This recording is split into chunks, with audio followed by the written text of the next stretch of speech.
Charlie's World. 안녕하세요, 찰리브라입니다. 이번 영상에서는 이더리움이 어떻다, 비트코인이 어떻다 이런 얘기보다 사실은 제가 왜 이거를 지금 시점에서 왜 집중해서 투자해야 하는지, 그리고 암호자산이, 그리고 비트코인 같은 이런 암호자산들이 왜 앞으로 더 중요한지에 관해서 사실 핵심이 어디부터 사실 나오는지에 관해서 제가 말씀을 드리려고 하거든요. 그래서 제가 말씀드리고 싶은 건 뭐냐면, 제가 작년 7월달부터 아마 7월 2일날부터 아마 제가 유튜브를 한 걸로 제가 기억을 하는데, 그때서부터 이제 제가 주장했던 게 통일에 관한 거랑 전체적인 어떤 전 세계 패권의 흐름이 미국 위주의 달러 패권에서 어떻게 보면 중국을 위시한 신흥국 위주로 다시 패권이 재편될 거다, 그렇게 말씀을 분명 드린 적이 있었는데, 작년서부터 사실은 주식시장부터 사실은 그런 움직임들이 있었어요. 그래서 그 두 가지 실내가 있는데, 그 한 가지가 FTSE고 그리고 또 한 가지가 MSCI라고 신흥국 지수 편입이 됐어요. 그래서 중국 말고도 다른 나라, 터키나 다른 나라들이 사실은 인도도 마찬가지고 신흥국 지수에 편입이 되면서 그쪽 시장으로 작년서부터 달러라든가 아니면 다른 전 세계에 있는 유럽계에 있는 자금이나 아니면은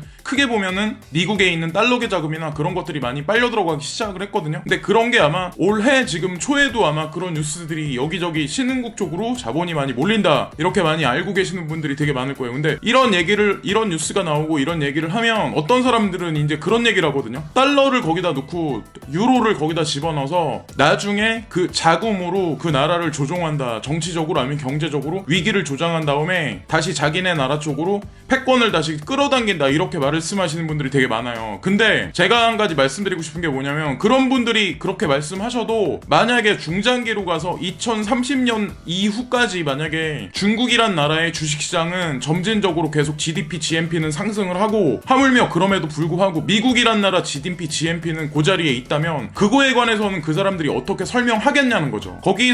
거기서 벌써 저랑 약간 차이가 난다고 생각을 하거든요. 저 같은 경우는 초반부터 신흥국 위주로 재편된다, 그리고 중국 쪽이 아무래도 제가 개인적으로 보기에는 차후에 아마 한국 분들 같은 경우는 그거에 관해서 되게 괴리감이나 이런 걸 느끼는 분들이 되게 많아요. 그리고 통일에 관한 그런 것도 왜 나랑 무슨 상관이 있어, 그리고 나한테 피해가 가지 않을까라는 말씀하시는 분이 있는데, 제가 한 가지 기존에 있는 어떻게 보면은 기성세대 분들한테, 저도 어떻게 보면 기성세대거든요. 근데 그런 분들한테 한 가지 말씀드리고 싶은 게 뭐냐면, 미국이라는 나라가 지금 앞으로도 계속 패권을 잡는다면 지금 그거에 관해서 찬양하는 사람들한테 득될 게 아무것도 없다는 거죠. 왜냐하면 제가 기성세대라는 그런 사람들이 왜 이런 패권의 변화에 관해서 왜 뭐를 두려워하고 뭐를 싫어하는지는 알아요. 그런 사람들은 변화되는 게 싫어하는 거예요. 왜? 내가 여태까지 생각했던 거랑 내가 여태까지 주변에 있었던 환경 자체가 앞으로 변할 거라는 걸 내가 직감적으로 느끼는 거기 때문에, 그거에 관해서 두렵기 때문에 사실은 그런 식으로 표현한다고 생각하거든요. 그리고 하물며 중국이란 나라 같은 경우는 우리나라 사람들한테 인식이 더럽다, 우리나라보다 못산다, 저급하다, 이런 인식이 되게 많이 강하잖아요. 근데 비즈니스 하거나 중국을 왕래를 자주 하거나 아니면 인도 같은 시장이나 터키나 아니면 하다못해 이제 미국이나 영국 같은 데도 들락날락 많이 해봤던 사람들은 아마 이런 거를 아마 느낄 거예요. 내 자신이 그 나라에 가서 보면, 아, 지금 여기서 이쪽으로 자본의 흐름이 가구나. 그리고 미국이란 나라, 그리고 유럽이란 나라는 지금 전체적으로 산업이 정체에게이면서, 그리고 인구도 마찬가지로 지금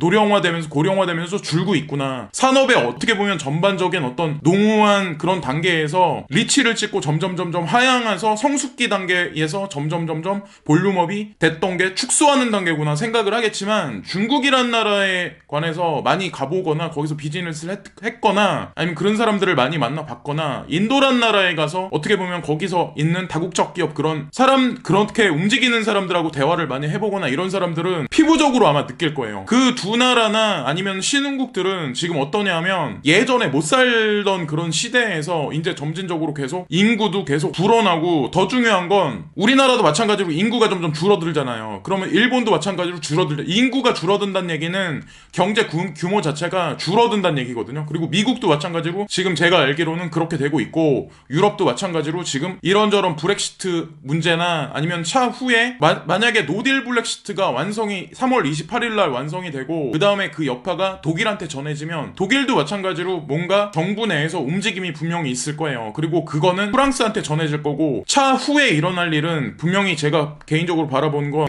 유럽의 이제 와해고, 그 다음에 유럽이 갖고 있는 유로라는 통화에 관한 그 와해라고 저는 생각을 하거든요. 사람들이 오해하는 게 있는데, 영국이란 나라가 여태까지 유럽을 도와줬다, 발언권만 없었지 피해보는 게 많았다. 그래서 만약에 브렉시트가 되면 유럽 중에도 영국이 떨어져 나오면 영국이란 나라가 굳건할 거고 다시 자기네 파운드화가 엄청나게 급등할 거다, 그리고 다시 잘 사는 나라가 될 거라고 생각하는 분들이 되게 많은데, 영국이란 나라도 앞으로는 패권에서 흐름에서는 제외될 확률이 되게 높다는 거죠. 제가 이제 개인적으로 보기에는 어떻게 보면 인도의 노동자들이 영국이란 나라 가서 일을 되게 많이 했거든요. 근데 그게 오히려 앞으로 차후에는 반대가 될 수 있다. 우리는 아시아에서 벌어지는 일은 우리나라에 지금 어떻게 보면 중국인 노동자들이 되게 많이 와 있잖아요. 제가 개인적으로 바라보는 거는 앞으로 10년이나 20년 후에는 한국 사람들이 어떻게 보면 그 반대 입장이 돼가지고 중국이란 나라 가서 그렇게 일할 수도 있다는 거죠. 제가 보기에는 그렇게 흘러갈 거라고 저는 느낌이 오거든요. 그렇게 될 거라고. 그래서 그리고 또 하나 이제 제가 보는 거는 뭐냐면, 인도라는 나라는 전 세계에서 가장 그 인구 자체의 비중이 어린 나이가 가장 많아요. 그 얘기는 태동할 확률이 되게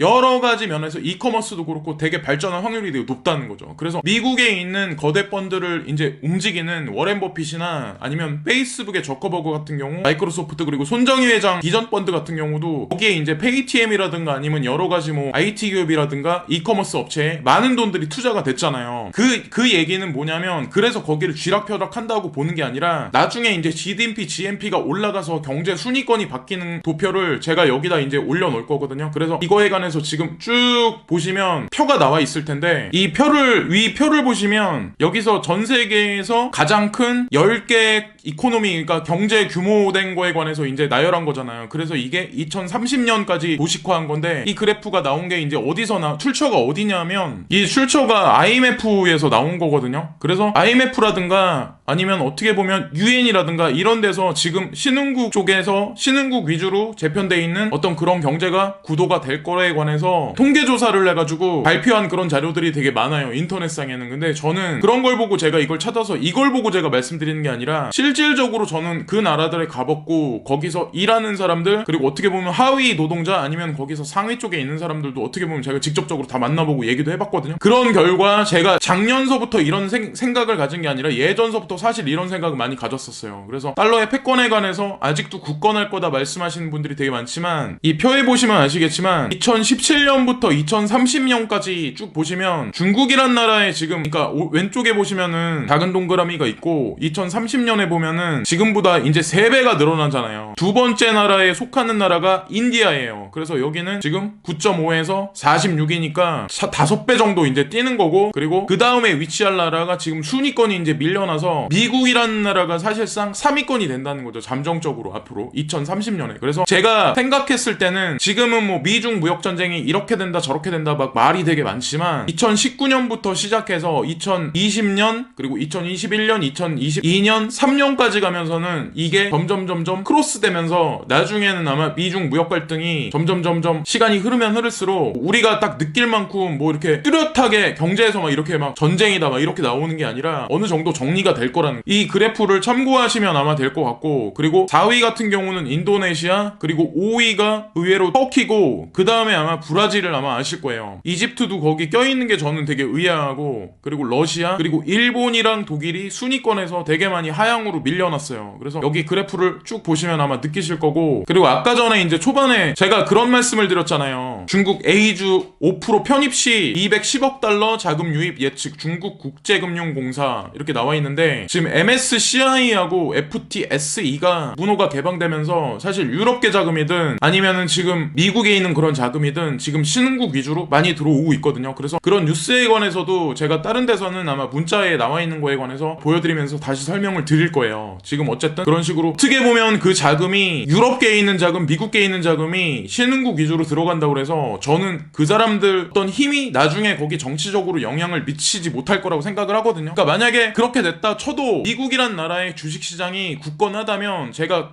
지금까지 미국이란 나라의 패권을 주장했던 사람의 말을 믿을 텐데, 그리고 그거에 관해서 인정할 텐데, 미국이란 나라 주식시장은 앞으로도 스테이블하기보다는 점진적으로 하향할 확률이 되게 높다는 거죠. 그리고 투자자에 있는 한머니들이 신흥국 위주로 다시 빠져나갈 확률이 되게 높다는 거죠. 지금 그래서 어떻게 보면 그런 식으로 지금 움직이고 있거든요. 그리고 브렉시트로 인해서 이제 뭐 영국의 EU 탈퇴는 나머지 유로권국 국가를 자극하고, 그러나 영국도 추후 패권국에서 배제된다고 제가 말씀을 분명히 드렸지만, 아까도 아마 IMF상에 그 나와있는 사진을 아마 보셨겠지만 그거는 제가 만들어낸 게 아니라 IMF 측에서 발표를 분명히 한 거고, 영국이란 나라가 예전에 이제 금융권 쪽에서는 되게 어떻게 보면은 금융권에서는 선진화되고 여러 가지 막 그런 것, 지금도 IT 산업 블록체인이 되게 많이 발달돼 있는 것도 사실이지만, 저는 제가 바라보는 거는 뭐냐면, 조금 쉽게 얘기하면 뭐냐면, 미국이란 나라 그리고 유럽에서 선진 G7의 대다수의 나라를 차지하고 있는 나라들이 유럽분에 있잖아요. 그리고 유로라는 통화도 전 세계에서 통화상에서도 차지하는 위치가 되게 크잖아요. 미국의 달러도 마찬가지고. 근데 그런 것들에 관해서 제가 왜 이제는 조금 힘이 좀 더 약해지고 앞으로 패권이 변화될 거라고 예측하냐면, 부동산 같은 경우도 어떤 지역이 도시가 생기고 도시가 개발되고 도시가 확장되고, 그리고 거기 사람이 몰리고 상권이 조성되고, 그리고 부동산 가치가 오르고, 거기 뭐 도로가 처음보다 나중에 10년, 20년, 30년 지났을 때는 이렇게 많이 깔리고 도시가 어느 정도까지 성장을 했으면 그 다음부터는 쇠퇴기에 들어간다고 생각을 하거든요. 그리고 하물며 마찬가지로 그 다음에 세태기에 들어가면 거기서는 국가 정부에서 뽑아먹을 세금이 점점 줄어들 거라고 생각을 하거든요, 제가 개인적으로. 근데 지구라는 어떤 땅덩어리 그 통으로 봤을 때 미국이란 나라 그리고 유럽이라는 그 연합에서 이렇게 보시면 아시겠지만, 이제 더 이상 전 세계 패권을 움직이는 자들한테 더 이상 뽑아먹을 게 없다는 거죠. 인구의 노령화나 아니면 산업의 고도화가 어느 정도 올라갔기 때문에 거기서는 더 이상 뽑아먹을 게 없다. 근데 그 신뢰를 보면 어떤 게 있냐면, 미국의 애플이라는 주식이 되게 많이 하락을 했잖아요. 그리고 차후에도 제가 바라보는 건 뭐냐면, 예전엔 이제 2-3년 전만 해도 애플이라는 주식이 모바일폰 상에서는 1등을 했어요. 그리고 삼성이었죠. 근데 지금은 화웨이가 지금 치고 올라오고 있잖아요. 그래서 화웨이에 관해서 이렇게 저렇게 말씀을 많이 하시는 분들이 많지만, 저는 결국에 나중에 시간이 흐르면 화웨이가 1등을 할 거라고 생각을 하거든요. 어느 시점이 가면 그거를 모델로 삼아서 이렇게 중국이란 나라의 산업을 보시면 되게 적급하게 아직도 막 이렇게 하다못해 요즘에 보면은 막 샤오미 청소기가 되게 막 여기저기 되게 많이 사용을 하잖아요. 가성비 막 위주로. 근데 전자제품도 저는 그렇게 많이, 물론 LG 거 디스플레이 뭐 TV도 좋지만 저는 샤오미 것도 예를 들어 소형 가전 같은 거는 되게 나쁘지 않다고 생각을 하거든요. 이제 가성비 면에서. 중요한 게 모바일폰에서 예를 들자면 애플이 이렇게 되고 이제 화웨이가 이렇게 올라가고 5G 시장에서 지금 뭐 부진을 면치 못한다 이렇게 보시는 분이 많겠지만, 저는 결국에는 누군가의 힘에 의해서 화웨이가 분명히 다시 움직일 거라고 생각을 하거든요. 어느 정도 순위권에 올라가고. 중요한 게 바이낸스라는 게 이제 영국에 진출해서 거기서 이제 유로화랑 이제 파운드화를 받아들이기 시작했잖아요. 근데 그게 제가 개인적으로 바라보는 건 뭐냐면, 중국이란 나라에서 사업을 못하기 때문에 그런 거래소들이 밖에 나와서 여기저기 돈이 투자되고 거래소들이 브런치를 만들어서 전 세계 여러 개의 어떤 그 지점망을 개설했다고 생각 안 하거든요. 그냥 수수료 따먹기 하려고 그 나라에 이렇게 안착하게 그 나라 정부도 그냥 그걸 용인했다고 저는 생각 안 하거든요. 비트메인이 미국에 들어간 것도 그렇고, 인공지능 산업에 관해서 미국에서 연구소 설립한 것도 그렇고, 저는 그런 것들이 다 어떻게 보면 중국이란 나라, 미국이란 나라가 공조했기 때문에 다 일어날 수 있는 일이라고 생각을 한다는 거죠. 그리고 다시 영국으로 와서 영국의 바이낸스 건립에 관해서 다시 한번 말씀드리면, 영국이란 나라에 예를 들어서 파운드화를 받고 유로화를 받는다면 그 자금이 어디로 다시 움직이겠어요? 그 자금은 공식적으로 비공식적으로 OTC 마켓을 통해든 무슨 라인을 통해서든 분명히 중국으로 다시 올려갈 수도 있다는 거죠. 근데 이거를 오해하실 분들이 분명히 있어요. 근데 그러면 다시 예를 들어서 그러면 중국이란 나라 폭삭하기 위해서 거기 자금을 넣는다고 주장하는 사람이 되게 많은데, 제가 그런 사람들한테 말하고 싶은 게 뭐냐면, 예를 들어서 추후에 중국이란 나라 주식이 계속 올라가고 그 다음에 미국이란 나라 그리고 유로가 와야 되면서 경제 불황기에 주식이 쭉쭉쭉 떨어지고 통화 가치가 만약에 반대 현상이 만약에 일어난다면 그거에 관해서는 그분들이 아마 설명할 방법이 없다는 거죠. 저는 그래서 어쨌건 제가 여태까지 작년 7월 달부터 지금까지 주장해 왔던 거에 관해서 논 거에 있어서, 그리고 제가 세상에 바라봐왔던 어떤 바람 소리를 제가 느낀 거, 그 느낌적인 느낌을 가진 거에 관해서 커다란 어떤 패권의 흐름에 관해서 있기 때문에, 사실은 지금 중국의 거래소들이 여기저기 생기고, 하다못해 바이낸스 같은 경우는 한국에도 그 지점망을 개설할 확률도 되게 높거든요. 후오비가 OKEX가 움직이듯이 일본의 거래소가 생기고. 그래서 통일이라는 거에 관해서도 사람들이 그냥 한국적인 시각에서 한국에 국한된 문제로 바라보는 사람이 많지만, 제가 바라보는 시각은 뭐냐면, 유럽이라는 나라, 그러니까 유럽에서 영국을 통해서 브렉시트가 벌어진다는 거에 관해서는 이렇게 됐던 게 이렇게 와야 되는 거고, 동아시아 쪽에서는 중국을 위주해서 지금 어떻게 보면은 북한이 통일하고 오픈되는 거에 관해서는 이렇게 분위장이 어떻게 보면은 이렇게 쇠사슬이 연결되지 않았던 게 지금 여기선 이렇게 연결된다는, 한쪽에서는 어떻게 보면은 전체적으로 쇠퇴해 가는 거에 관해서 이제 상징적으로 브렉시트가 말해주는 거고, 또 한쪽에서는 만약에 북의 통일로 인해서 여러 가지 자금이나 뭐 광단 산업이나 여러 가지 산업들 있잖아요. 지하자원 관련 그런 여러 가지 것들이, 저는 결국에는 동아시아 위주로 자금이 결국엔 형성돼서 이게 엄청나게 장기간 동아시아 쪽에 패권이 머무를 거라고 생각을 한다는 거죠. 그래서 예전에 뭐 일본을 그런 식으로 해서 다시 눌러놨다고 이렇게 말씀하시는 분이 있지만, 이런 상황 지금 같은 경우는 이념 자체가 바뀌는 거기 때문에 어떻게 보면 전 세계를 미국이 대표하는 자유주의에서 중국을 위시해서 예를 들어서 이제 어떻게 보면 통제된 사회로 가고 있는 거에 관해서 사실은 상징적으로 우리가 봐야 된다고 생각을 하는 거죠. 중국이란 나라, 그리고 옆에 있는 러시아란 나라들이 만약에 점점적으로 올라오면 아마 다른 나라들도 그 영향권에 들어간다면 지금과 같은 통제되지 않은 사회에서 통제된 사회로의 구현이 어떻게 보면 점진적으로 갈 수 있다는 거죠. 제가 말씀드리는 게 뉘앙스가 약간 포괄적으로, 약간 은유적, 비유적으로 좀 약간 비약적인 게 많아서 이거에 관해서 못 받아들이시는 분 분명히 계시겠지만, 아마 어느 정도 느낌을 캐치하시는 분들은 아마 이 사람이 지금 무슨 얘기를 하는